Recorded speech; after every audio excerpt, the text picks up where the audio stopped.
Teacher vision மாணவர்களுக்கு வணக்கம். நம்ம இலக்கண யூனிட் 7 நன்னூல் பற்றி பார்த்துட்டு இருக்கோம். நன்னூல்ல கடந்த காணொலியில என்ன பார்த்தோம்னா பொது பயிரமும் சிறப்பு பயிரம் குறித்த கருத்துக்களை பார்த்தோம். 10 வகை அழகு, 10 வகை குற்றம், புத்தி, சிறந்த ஆசிரியருக்கு உவமைகள், சிறந்த ஆசிரியர் ஆகாதவருக்கு உவமைகள், மாணாக்கருக்கு அப்படின்னு சொல்லி நிறைய முக்கியமானது பார்த்தோம். அதனுடைய தொடர்ச்சி முடிஞ்சது சிறப்பு பயிரம், பொது பயிரம். அடுத்தது இப்ப எழுத்து அதிகாரம். நன்னூல்ல 2 அதிகாரங்கள் தான் இருக்குன்னு சொன்னோம். எழுத்து, சொல். அதுல இப்ப எழுத்து அதிகாரம். எழுத்தின் இலக்கணத்தை உணர்த்தும் அதிகாரம் தான் எழுத்து அதிகாரம். சரிங்களா? எழுத்தோட இலக்கணத்தை உணர்த்துறது தான் எழுத்து அதிகாரம். இது இங்கு எழுத்தின் அகத்திலக்கணம், புறத்திலக்கணம் அப்படின்னு இருவகை இலக்கணங்களும் சொல்லப்படுது. அகம், புறம். எப்படி மனிதரோட வாழ்வியல் அகம் புறம் பகுத்தமோ அதே மாதிரி இவ்வதிகாரத்தில் எழுத்தியல், பதவியல், உயிரீற்று புணரியல், மெய்யீற்று புணரியல், உருபு புணரியல் அப்படின்னு சொல்லிட்டு 5 இதழ்கள் இருக்கு.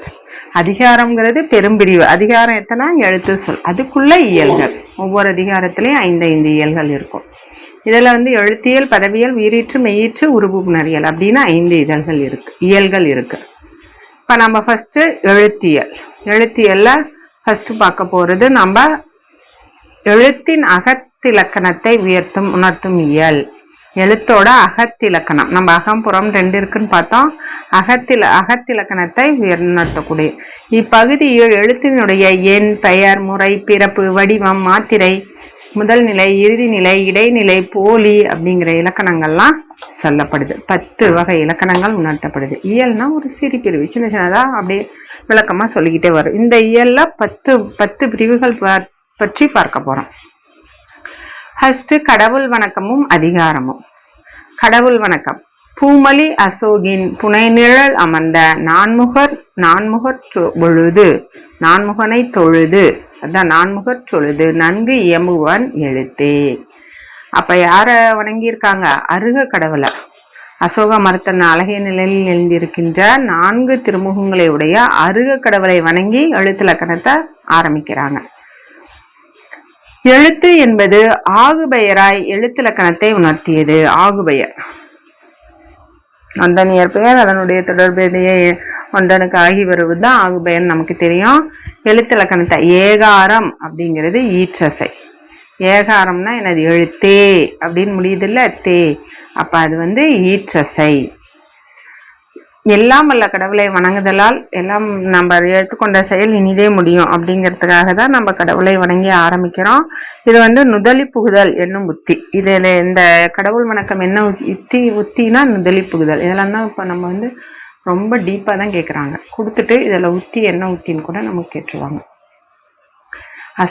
இந்த பூமலி அசோகின் புனைநிழல் அமர்ந்த அந்த பாடல் லைனை கொடுத்துட்டு உத்தி, இதில் இடம்பெற்றுள்ள உத்தி அப்படின்னா நுதலி புகுதல் உத்தி. இவ்வாழ்த்து வழிபடு வாழ்த்து. வழிபடுவதற்காக நம்ம இந்த லைனை எழுதியிருக்காரு. எழுத்திலக்கணத்தின் பகுதி பாருங்க. என் பெயர், முறை, பிறப்பு, உருவம், மாத்திரை, முதல் ஈறு, இடைநிலை, போலி என்ற பதம் புணர்வு எனப்பன் இருபாற்றதுவே. பன்னிரு 12 இலக்கணங்களை நம்ம இப்ப விளக்கமா பார்க்க போறோம். ஒன்னா பாருங்க. எழுத்தின் எண்ணும், பெயரும், முறையும், பிறப்பும், வடிவம், மாத்திரை, முதல்நிலை, கடைநிலை, இடைநிலை, போலி, பதம், புணர்ச்சி அப்படின்னு 12 வகையினை உடையதுதான் எழுத்திலக்கணம். அப்ப எழுத்திலக்கணம் எத்தனை வகையினை உடையது? 12 வகையினை உடையது. விளக்க உரை. எழுத்திலக்கணம் 12 வகைப்படும் பார்த்துட்டோம். இது என்னென்ன? இதுல அகத்திலக்கணம் என்னென்ன அப்படின்னு பார்த்தோம்னா எண்ணிலிருந்து ஆரம்பிச்சு 10 வரைக்கும் எழுத்தோட அகத்திலக்கணம். அப்ப பாருங்க. எண், பெயர், முறை, பிறப்பு, உருவம், மாத்திரை 3 4 5 6 7 8 9 10 போலி வரைக்கும் என்னது? இந்த என்றா இது வரைக்கும் அகத்திலக்கணம். இடைநிலை, போலி வரைக்கும் அகத்திலக்கணம். அடுத்தது பதம், புணர்ச்சி 2 தான் புறத்திலக்கணம். இதுக்கும் நமக்கு கொஸ்டின் கேட்பாங்க. எழுத்தியல்ல புறத்திலக்கணம் உணர்த்தும் பிரிவு எது அப்படின்னு கொடுத்துட்டு பதம், அதுக்கப்புறம் எண், முறை அதெல்லாம் கொடுத்துருவாங்க. இடைப்போலி அப்படின்னு கொடுத்துட்டோம்னா நம்ம கரெக்டா பதம்னு சூஸ் பண்ணிக்கணும். இவ்வாறு பிரித்து காட்டதா சூத்திரத்தில் என்றா அப்படிங்கிற எண்ணிடை சொல்ல கொடுத்துருக்காங்க. பார்த்தோம் இல்லையா? இதை பிரித்து காட்டுறதுக்கு தான் இந்த இடத்துல என்றா, இடைநிலை, போலி, என்றா. அப்ப இது அகத்திலக்கணம், இது புறத்திலக்கணம். புறத்திலக்கணம். எழுத்தின் அகத்திலக்கணம் 10ஐயும் எழுத்தியல் என்னும் ஒரு இயலாகவும் எழுத்தியல்ல இந்த அகத்திலக்கணம் 10 வந்துடும். புறத்திலக்கணம் 2 எழுத்தாளாகிய பதத்தின் இலக்கணத்தை பதவியல் அப்படின்னு ஒரு இயலாகவும், சரிங்களா, எழுத்தியலுக்கு அப்புறம் பதவியல். அப்பதம் புணரும் புணர்ச்சி இலக்கணத்தை உயிரீற்று புணரியல், மெய்யீற்று புணரியல், உருபு புணரியல் அப்படின்னு 3 இயல்களாகவும் அமைச்சிருக்காங்க. பதம்ங்கிறது பதவியல், புணர்ச்சிக்கு தான் உயிரீற்று, மெய்யீற்று புணரியல், உருபு புணரியல். அப்ப புணர்ச்சிக்கு 3 இயல்கள் இருக்கு. சரிங்களா, புறத்திலக்கண வகையில இருக்கிற புணர்ச்சிக்கு 3 இயல்கள் இருக்கு. இது ஒத்து முறை வைப்பு என்னும் உத்தி. நம்ம ஒன்னொன்னா பார்த்தோம்.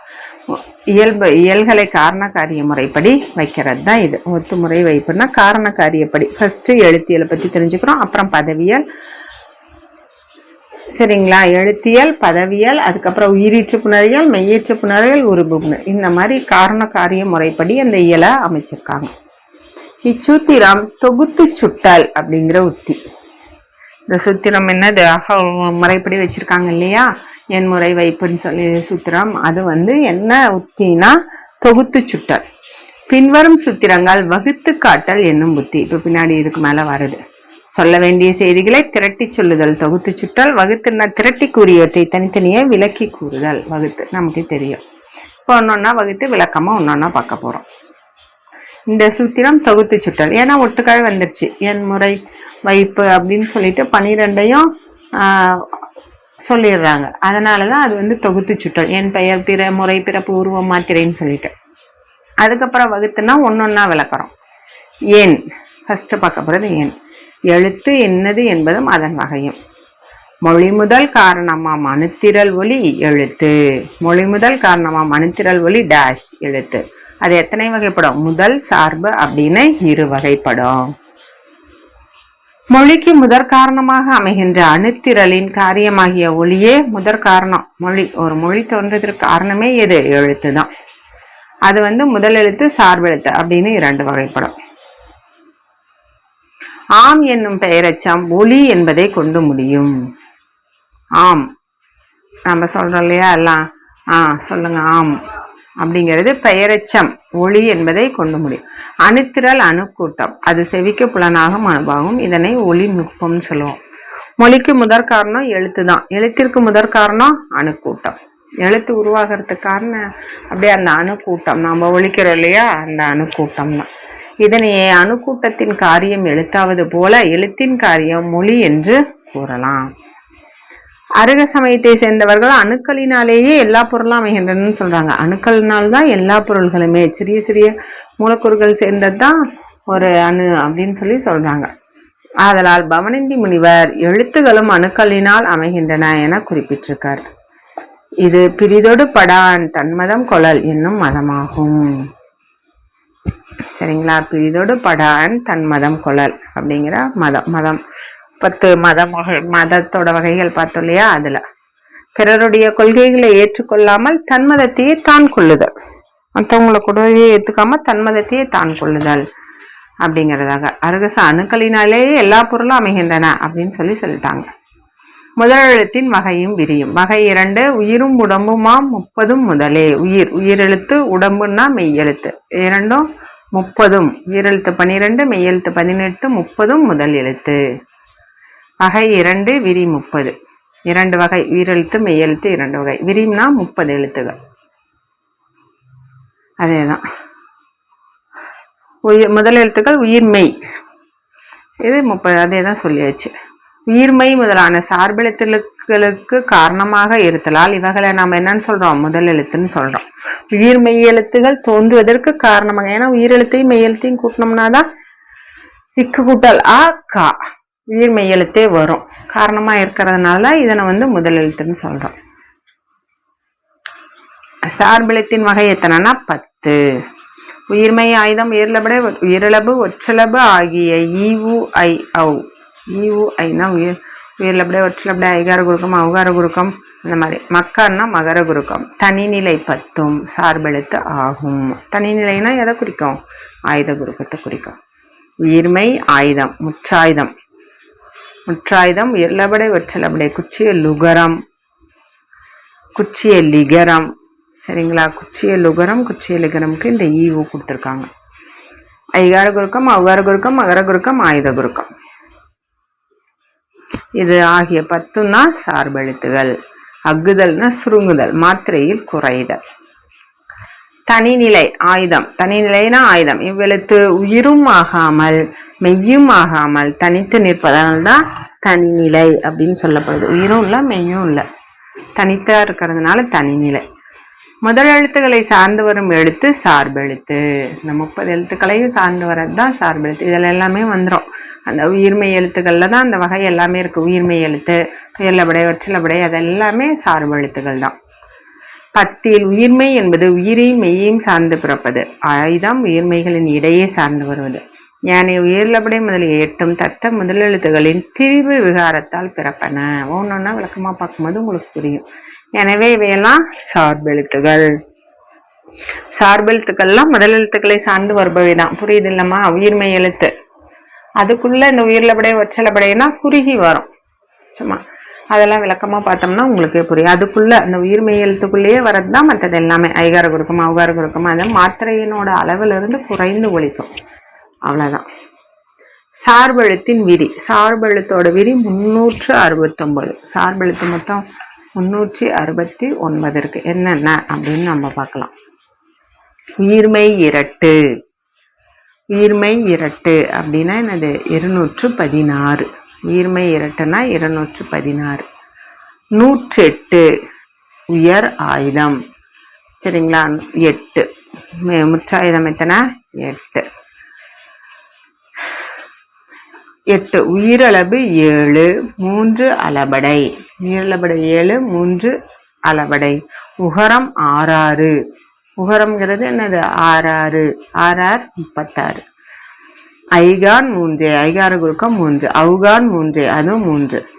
மக்கான் 3 அதுவும் 3. ஆயுதம் 2 சார்பெழுத்து உருவிரி ஒன்றொலி 307 என்ப.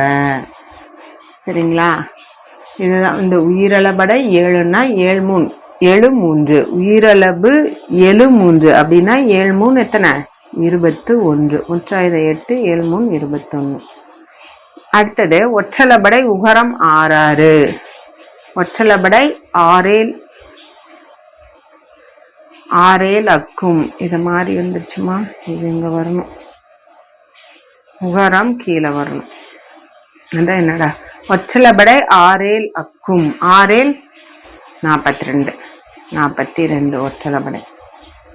இம்மு பான் 7. சரிங்களா? இம்முப்பான் 7 அவுகான் 3. இதுக்கப்புறம் 36 அவுகான் 3. அது எல்லாமே 3 3. அவுகான் 3 அவுகார குறுக்கம் 3 மகர குறுக்கம் 3 ஆயுதம் 2. ஆயுதம் 2 இதெல்லாம் சேர்த்தனோம்னா ஒன்றொலி 307 என்ப. சார்பெழுத்து உருவிரி ஒன்றொலி 307 என்ப அப்படின்னு சொல்லுவாங்க.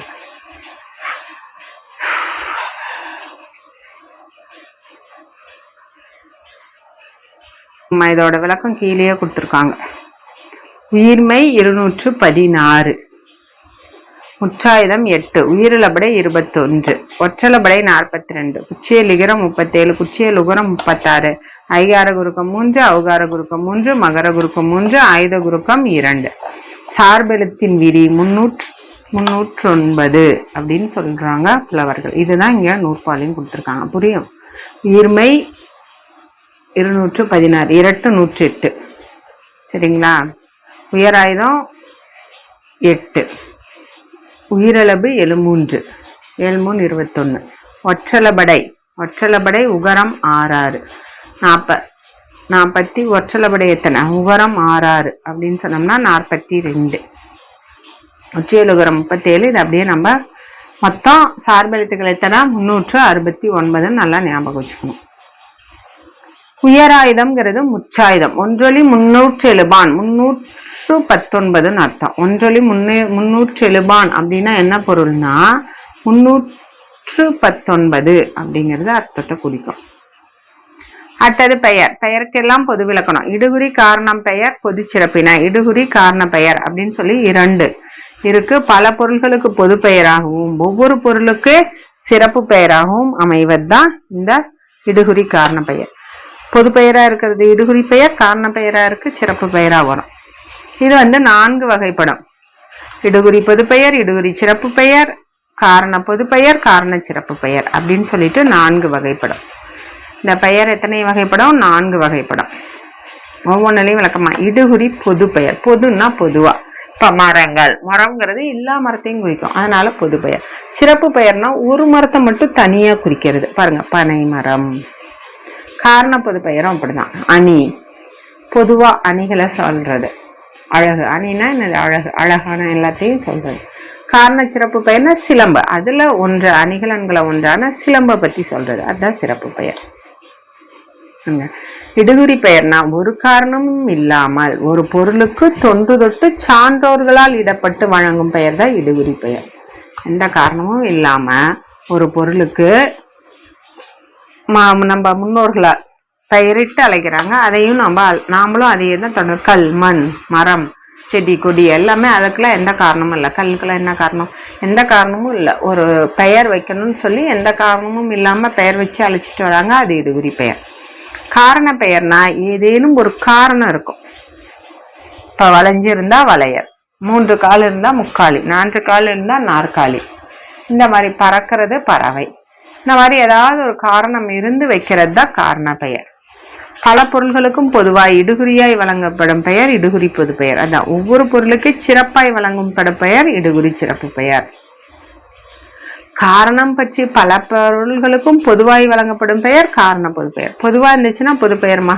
இப்ப பறவை காரண பெயர் தானே, அது காரண பொது பெயர். எல்லா பறவைகளையும் குறிக்கிறதுனால பொது பெயர். அதையே ஒரு பறவை, சிட்டு, குருவி, காகம் அப்படி ஒன்னு சொன்னா அது காரண சிறப்பு பெயர். அவ்வளவுதான். ஒன்ன தனித்து மென்ஷன் பண்ணி சொன்னா சிறப்பு, பொதுவா சொன்னா பொது பெயர், அவ்வளவுதான். காரணம் பற்றி ஒவ்வொரு பொருளுக்கே சிறப்பாய் வழங்கப்படும் பெயர் காரண சிறப்பு பெயர். இந்த சூத்திரத்திற்கு இரட்டுற மொழிதல் 2 என்னும் புத்தியால் இடுகுறி என்ற காரணம் சொல்லப்படும். இடுகுறி என்றும் காரணம் என்றும் சொல்லப்படும் பெயர்கள் இடுகுறி காரணம் என்னும் 2க்கும் பொதுவாகவும் இடுகுறிக்கே சிறப்பாகவும் காரணத்திற்கே சிறப்பாகவும் வரும்னு சொல்லுவாங்க. அதனாலதான் இந்த மாதிரி பெயர். எனவே இடுகுறி பெயர் காரண பெயர், காரண இடுகுறி பெயர் அப்படின்னு சொல்லியிருக்காங்க. இடுகுறி பெயர்னா இடுகுறியாய் நிற்கும் பெயர். பொன். காரண பெயர்னா காரணத்தால் அமைந்த பெயர். பொன்னன், பொண்ணு வச்சிருக்கிறவன் பொன்னன் அப்படின்னு. காரண இடுகுறி பெயர்னா ஒரு காரண பெயருக்கும் இடுகுறி பெயருக்கும் பொதுவாக அமைந்த பெயர். காரண இடுகுறி 2க்கும் பொதுவா அமையிறது. காரணம் கருதிய போது அக்காரணங்களை உடைய பலவற்றிற்கும் பெயரா அமையும். காரணம் கருதாத போது இடுகுறியாய் நின்று ஒவ்வொரு பொருளுக்கும் பெயரா வழங்கப்படும். இப்ப பாருங்க, எடுத்துக்காட்டு பார்த்தா உங்களுக்கு புரியும். முள்ளி, இது முள்ளுடைய பல செடிகளையும் குறிக்கும் போது காரண பொது பெயர். ஏன்னா முள் காரணம் பொதுவா இருக்கும்போது காரண பொது பெயர். இது முள்ளி என்னும் ஒரு வகை செடியை குறிக்கும் போது காரண இடுகுறி பெயர். சரிங்களா? அடுத்தது எழுத்தின் பெயர். உயிரும் மெய்யும். அம்முதல் ஈராறு ஆவி கம்முதல் மெய் 3 என விளம்பினார் புலவர். அகரம் முதலிய 12 உயிரெழுத்துக்கள், ககரம் முதலிய 18 மெய் எழுத்துகள் அப்படின்னு சொல்லிட்டு சொல்லலாம். உயிரெழுத்து தெரியும். மெய் எழுத்துக்கள் இக்கு முதல் இன் வரை. அகரம் முதலிய 12 உயிர் போல தனித்தியங்கும் ஆற்றல் உடையன. அகர எழுத்துக்கள்லாம் தனித்தியங்கும் ஆற்றல் உடையன, அதனாலதான் அதை உயிர்னு சொல்றோம். ககரம் முதலுடைய 18 உயிரோடு கூடி உயிரெழுத்தோடு சேர்ந்துதான் இயங்க முடியும். தனித்து சொன்னா பொருள் இக்கு கூட்டலாதான் கா. இக்கு மட்டும் சொன்னோம்னா அதே ஆ ஈ இதெல்லாமே நம்ம ஓசைகள்ல சொல்லலாம். அதனால் மெய் அப்படின்னு சொல்றோம். உயிர் ஆவி என்பனவும் மெய் உடல் உடம்பு உறுப்பு ஒற்று புள்ளி என்பனவும் ஒரு பொருளுடைய சொற்கள். இது எல்லாமே ஒரு பொருள். உயிர் ஆவி உயிரெழுத்து, மெய்க்கு மெய் உடல் உடம்பு உறுப்பு ஒற்று புள்ளி எல்லாத்தையுமே நம்ம சொல்லலாம். குறில் 5 ஆயி ஊயே ஒக்குறில் 5. உயிரும் மெய்யும் என்பது 30 எழுத்துகளுள் ஆயி ஊயே ஓ குறில் எழுத்துனா ஒரு மாத்திரை. அ இ உ ஏ ஓ இதெல்லாம் உங்களுக்கு தெரியும். 5 குற்றெழுத்துகள். குறுகிய ஓசையுடையது குற்றெழுத்து. நெட்டெழுத்து 7. முக்கியமா ஒரு சிலர் ஐய கொண்டு போய் குறில் எழுத்துல போட்டுருவாங்க. ஐ வந்து நெடில். ஆ, ஈ, ஊ, ஏ, ஐ, ஓ, ஔ. 7 எழுத்துக்களும் நெடில். 7ம் நெட்டெழுத்து. நீண்ட ஓசை உடையறதுனால தான் நெட்டு இழுக்கிறோம்ல. ஆ, ஈ, ஊ அப்படின்னு இழுக்கிறோம்ல, அப்ப அது நெட்டெழுத்து. சுட்டெழுத்து 3. ஆ, இ, உ 3 எழுத்தும் சுட்டெழுத்து. தனிவரில் சுட்டே. ஆ, இ, உ முதல் தனிவரில் சுட்டே. ஆ, இ, உ எனும் 3 எழுத்துகளும் மொழிக்கு முதலில் தனித்து சுட்டு பொருளை காட்டி வந்தால் அது சுட்டெழுத்துக்கள். அது, இது அப்படின்னு தனித்து சுட்டி காட்டுறாங்க இல்லையா, அதனாலதான் இதுக்கு சுட்டெழுத்துக்கள் அப்படின்னு பெற. முதலென பொதுப்பட சொன்னதனால் மொழியின் அகத்தும் புறத்தும் வரமென கொள்க. தனியாவும் வரும், புறத்தும் வரும், இடையிலையும் வரும். மொழியின் அகத்து வருவது பதத்திற்குள் வருவது இதை வந்து அகச்சுட்டுன்னு சொல்லுவோம். மொழியின் புறத்து வருவது பதத்திற்கு புறத்தே வருவது இதை வந்து புறச்சுட்டுன்னு சொல்லுவோம். பாருங்க, அவன், இவன், உவன் இதெல்லாம் அகச்சுட்டு. அக்கொற்றான், இக்கொற்றான், உக்கொற்றான் அப்படின்னா புறச்சுட்டு. அகரம் தூரத்தில் உள்ள பொருளையோ, இகரம் அண்மையில் உள்ள பொருளையோ, உகரம் இரண்டுக்கு நடுவுள்ள பொருளையும், பின் நிற்கும் பொருளையும் மேல் நிற்கும் பொருளையும் உணர்த்தும். அகரம் அது தூரம், இது அண்மை பக்கத்துல. உகரம் வந்து மற்ற எல்லாத்தையுமே நடுவுல பின்னாடி மேல் நிற்கும் பொருள் எல்லாத்தையுமே உணர்த்துறது ஊ. சுட்டெழுத்துக்கள் மொத்தம் எத்தனமா? 3. அதனால ஞாபகம் வச்சுக்கோங்க. வினாவெழுத்து 5. ஏயா முதலும் ஆவோ ஈற்றும் ஏ இருவழியும் வினாவாகுமே. எகரமும் ஏவும் யாவும் மொழிக்கு முதல்ல வரும். ஆகாரமும் ஓகாரமும் மொழிக்கு இறுதியில வரும். ஏகாரம் மொழிக்கு முதலிலும் இறுதியிலும் வரும். அதான் சொல்றாங்க, ஏயா முதலும் ஆவோ ஈற்றும் ஏ இருவழியும். முதலிலும் இறுதியிலும் தனித்து வினாப்பொருளை காட்டி வந்தால் அது வந்து வினாவெழுத்துகள். வினாவெழுத்து மொத்தம் எத்தனமா? 5. இதெல்லாம் ரொம்ப ரொம்ப முக்கியம், அடிக்கடி கேட்கிற கொஸ்டின். சுட்டெழுத்து, வினாவெழுத்து, இது நம்ம இப்ப பார்க்க போறது எல்லாமே முக்கியமான கொஸ்டின் தான். இதெல்லாம் அடிக்கடி கேட்கிற கொஸ்டின் தான். ஒன்றின முடித்தல் தன்னின முடித்தல் என்னும் முத்தியால் உயிர்மையாகிய யா வினாவையும் ஈரெழுத்துகளோடும் கூடினார். ஒன்றென முடித்தல் தன்னின முடித்தல் அப்படிங்கிற உத்தியால வருது. அதையும் நாம் பார்த்துக்கலாம். இப்ப கொஞ்சம் டீப்பா கேட்கறதுனால இப்படி கூட நமக்கு கேட்கறதுக்கு வாய்ப்பு இருக்கு. வினாக்கள் சுட்டெழுத்துக்கள் போலதான் அகத்தும் புறத்தும் வரும். எவன், யாவன், ஏ, யா அகத்து வந்தன, இது வந்து புறவினா. புறத்து வந்து எக்கொச்சன் ஞாங்கனம், இதுவும் புறத்து வந்தன, புறவினா. சரிங்களா? கொற்றனா, கொற்றனு, கொற்றனா, கொற்றனு. எவன், யாவன் இதுவும் அகத்து வந்ததுனால அகவினா மாதிரி தான். என்னடான்னு பார்த்தேன், அகத்து வந்து அகவினா தப்பா கொடுத்துருக்காங்க. இலக்கணம்லாம் ரொம்ப நல்லா பார்க்கணும். அகம், அகம்னா அகவினாமா. எக்கொச்சன் ஞாங்கனம்னா புறத்து வந்ததுன்னா புறவினா. கொற்றனா, கொற்றனோ, ஆவோ ஈற்றில் புறத்து வந்ததுனால இதுவும் புறவினா.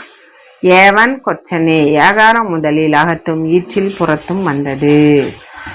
ஏகாரம் முதலிலும் அகத்தும் ஈற்றில் புறத்தும் வந்ததுனால இது வந்து அகம் புறம் இரண்டுலையுமே இந்த ஏ அப்படிங்கிறது வரும்.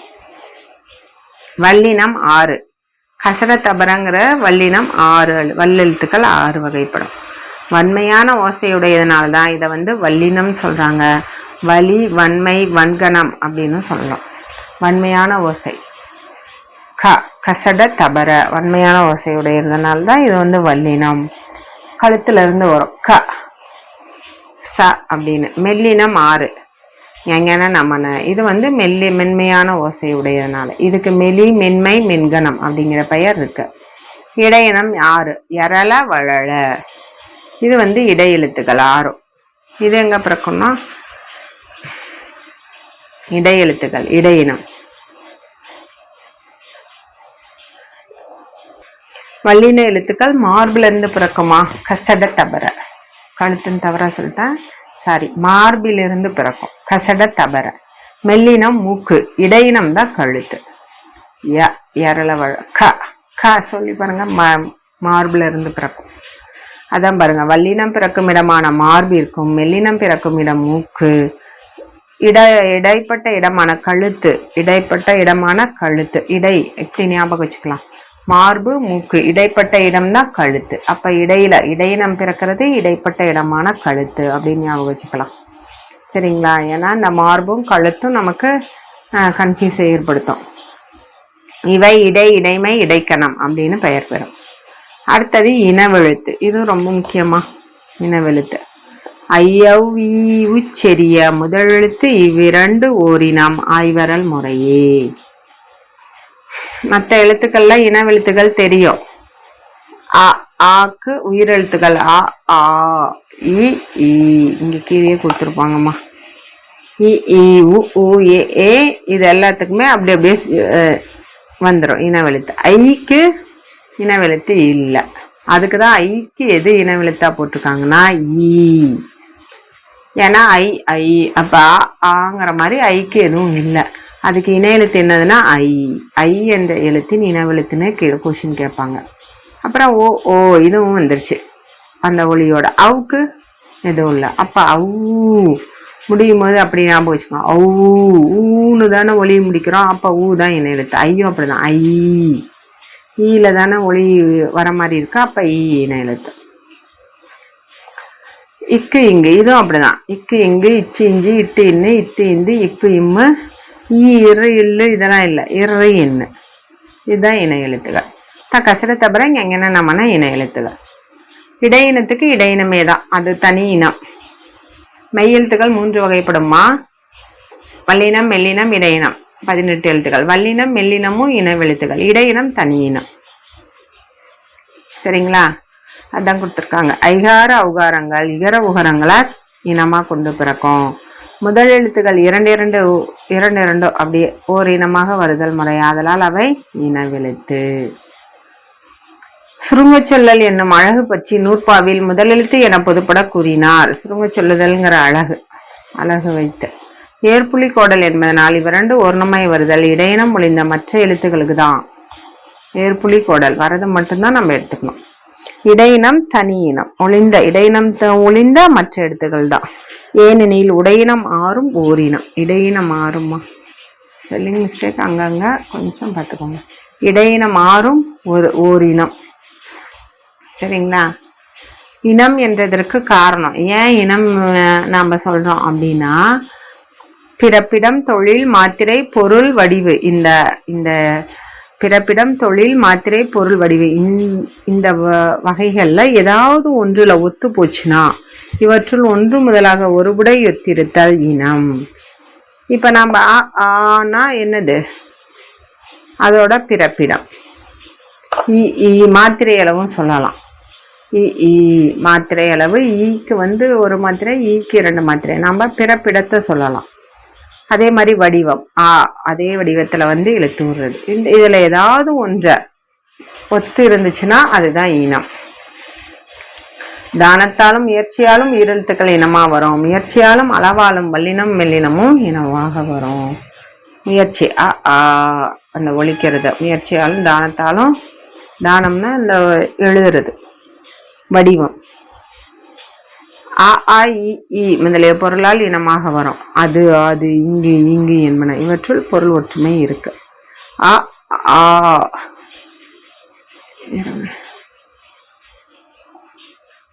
சரிங்களா? இது முதலின 2 இங்க ஆதாமா முதலின வடிவால் இனமாக வரும். முதலின வடிவால் இனமாக வரும். ஏன்னா இப்படியேதான் அப்படி போடுறோம்ல, அதனால. முன்பு காரணம் இல்லாமல் இனம் என்றதை இங்கே காரணம் காட்டி முடிவு செய்தால் இது ஏதுவின் முடித்தல் அப்படிங்கிற உத்தி. தானம்னா பிறப்பிடம். தானத்தால்னு பார்த்தோம் இல்லையா, அது இடம். ஒரே இடத்துல தானே பிறக்குது. முறை சிறப்பினும் இனத்தினும் செறிந்து ஈண்டு அம்முதல் நடத்தல் தானே முறையாகுமே. சரிங்களா? சிறப்பினும் இனத்தினும் செறிந்து ஈண்ட அம்முதல் நடத்தல் தானே முறையாகுமே. சிறப்பினாலும் இனத்தினாலும் ஒன்றன் பின் ஒன்று பொருந்தி இவ்வுலகத்தில் அகரம் முதலாக தொன்று தொட்டு வழங்குதல் தான் எழுத்துக்கள் நிற்கும் முறை. தனித்தீங்கு மாற்றலுடையது உயிரெழுத்துக்கள். அத்தன்மையில்லா மெய் எழுத்துக்களுக்கு முன்னிற்பதும் குற்றெழுத்துகளின் விகாரமே நெட்டெழுத்துகள். குற்றெழுத்துகள் நெட்டெழுத்துகளுக்கு முன்னாடி நிற்கும். வலியவர் மெலியவருக்கு முன் நிற்பது போல வல்லெழுத்துகள் மெல்லெழுத்துகளுக்கு முன் நிற்பது சிறப்பினம். குற்றெழுத்துக்களுக்கு பின் அவற்றின் இனமான நெட்டெழுத்துக்கள் நிற்பதும் வல்லெழுத்துகளுக்கு பின் அவற்றின் இனமான மெல்லெழுத்துக்கள் நிற்பதும் இனத்தினம். சரிங்களா? இதெல்லாம் விளக்கம். பிறப்பு. பிறப்பின் பொது இலக்கணம். நிறையுயிர் முயற்சியின் உள்வழி துறப்ப எழும் அணுத்திரள் உரம் கண்ட முச்சி முக்கு உற்று இதழ்னா பள்ளன தொழிலின் வெவ்வேறு எழுத்தொழி ஆய்வரல் பிறப்பே. ஒரு எழுத்திற்கு நம்ம வாய், நாக்கு, அன்னம், பல் எல்லாமே பிறப்புக்காக நம்ம ஒழிக்கிறதுக்காக பயன்படுற உறுப்புகள். ஒளி எழுத்திற்கு வேண்டிய நிறைந்த உயிர்னது முயற்சியால் உள்ளே இருக்கும் காற்று என்னது? காற்றானது எழுப்ப எழுகின்ற செவிக்கு புலனாகின்ற அணுக்கூட்டம்.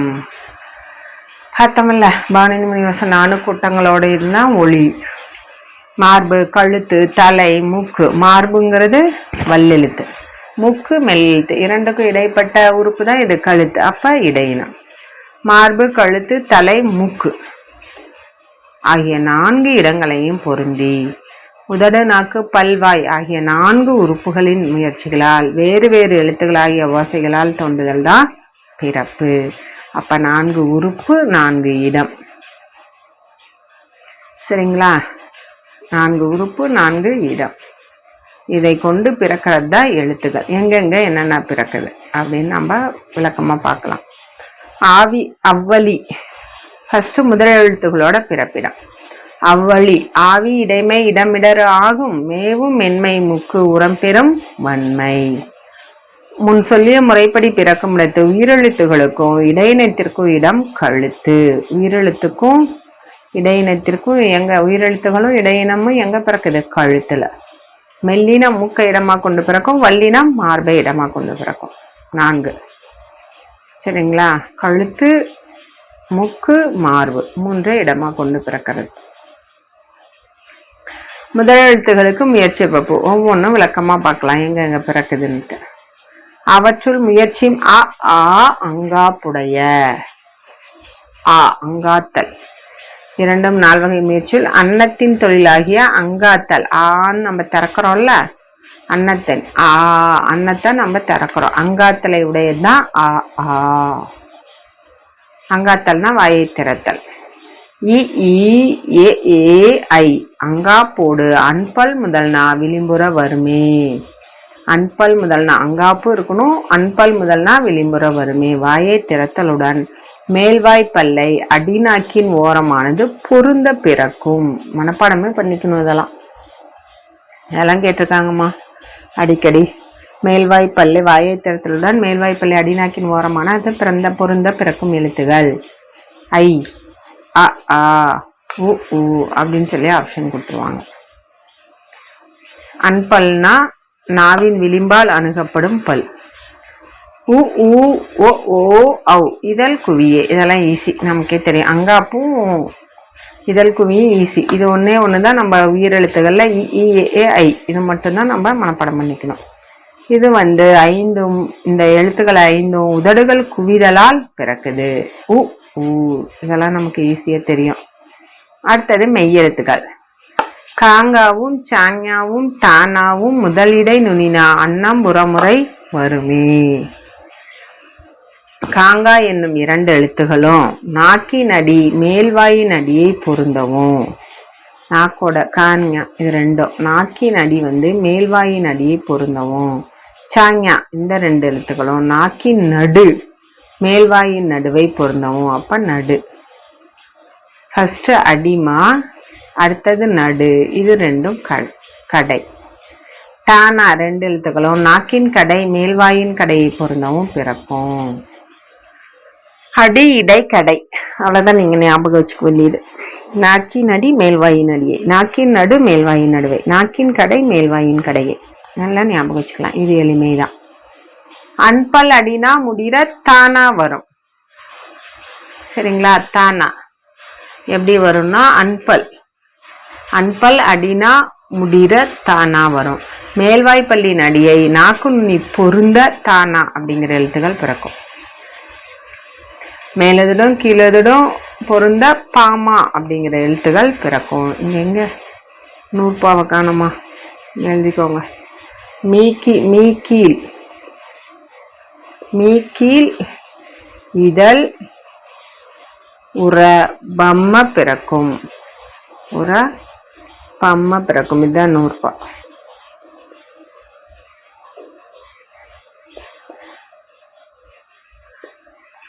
இது மேலுதடும் கீழுதடும் பொருந்த பாமாங்கிற எழுத்துக்கள் பிறக்கும். அடுத்தது யா. அடியன்னம் உர யா தோன்றும். அடினா அடியனம் உர யா தோன்றும்.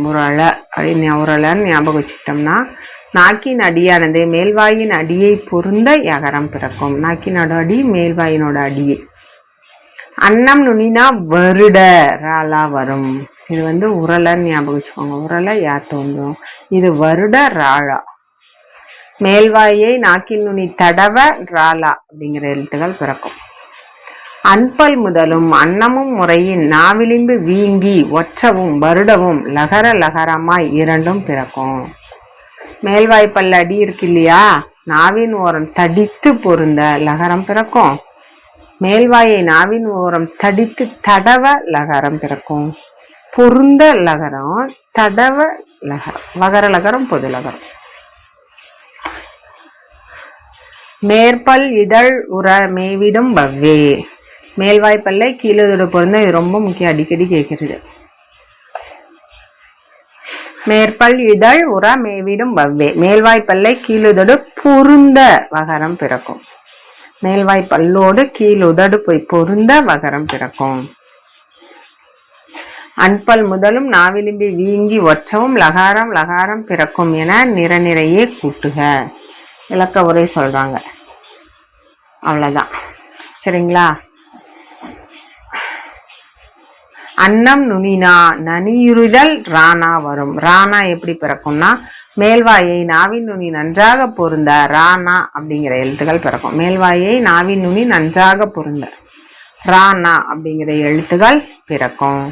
நம்ம உயிரெழுத்துகள் மெய்யெழுத்துகள் பிறப்பு குறித்து பார்த்தோம். ஒரு 2-3 முறை படிச்சிங்களா உங்களுக்கு எளிமையாக தான் இருக்கும், சரிங்களா? உயிரெழுத்துகள் ரொம்ப ரொம்ப ஈஸி. அங்காப்பு, இதழ் குவி, மற்ற இடையில ஒண்ணே தான். மெய்யெழுத்துகள் மட்டும் கொஞ்சம், மெய்யெழுத்துகளும் ஈஸி தான். காங்க சாங்காட்டானாலாம் முதல் இடை கடைன்னு வந்துருச்சு. அதுக்கப்புறம் பாமா பொருந்த, வா பல்லோட இதழ் பொருந்த. இது ஈஸியா நம்ம ஞாபகம் வச்சுக்கலாம். அந்த லகரம் யகரம் மட்டும்தான் கொஞ்சம் மனப்பாடம் நல்லா நீங்க பண்ணிக்கணும், சரிங்களா? எளிமைதான். 2-3 முறை படிச்சா நமக்கு நல்லா ஞாபகம் வந்துடும். சரி, இன்றைய வகுப்புல நம்ம பார்த்தது எழுத்துகளோட பிறப்பு தான். உயிரெழுத்துகள், மெய்யெழுத்துகள், அப்புறம் இடுகுறி பெயர், காரண பெயர், இதெல்லாம் நம்ம விளக்கமா பார்த்தோம். இதனுடைய தொடர்ச்சி அடுத்த வகுப்புல பார்க்கலாம். நன்றி மாணவர்களே. Future Vision Study Center, 2nd floor, ABK Maruti Plaza, opposite Hotel Lakshmi Prakash, SKS Hospital Road, New Bus Stand, Salem 4. For contact 90420 30163 and web address www.futurevision.ias.com.